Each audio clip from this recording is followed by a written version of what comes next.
বেতেরের নামাজে দোয়া কুনুত না পারলে কি পড়বেন? বেতেরের নামাজ হচ্ছে ওয়াজিব। আপনি যদি বেতেরের নামাজ পড়তে যান আর দোয়া কুনুত যদি আপনি না পড়েন ইচ্ছাকৃতভাবে, তাহলে আপনার নামাজ হবে না, নামাজ নষ্ট হয়ে যাবে। যদি অনিচ্ছায় হয় সিজদা দিলে নামাজ শুদ্ধ হয়ে যাবে। বাট যদি আপনি ইচ্ছাকৃতভাবে দোয়া কুনুত ছেড়ে দেন তাহলে আপনি নামাজটা নষ্ট করে ফেলেছেন, এই নামাজে কোনো কাজ হবে না। আর ওয়াজিব তরক করার অপরাধ করে ফেলেছেন আপনি। আর ওয়াজিব তরক করলে কিন্তু শাস্তি রয়েছে, অর্থাৎ খুবই গুরুত্বপূর্ণ দোয়া কুনুত। এই দোয়া কুনুত আমাদের অনেকের মুখস্থ নাই।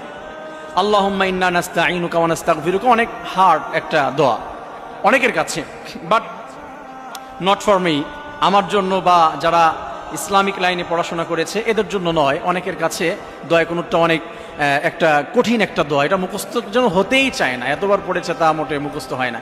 এখন ওই ব্যক্তির নামাজ কিভাবে আদায় হবে? অনেকে শিখতেছে।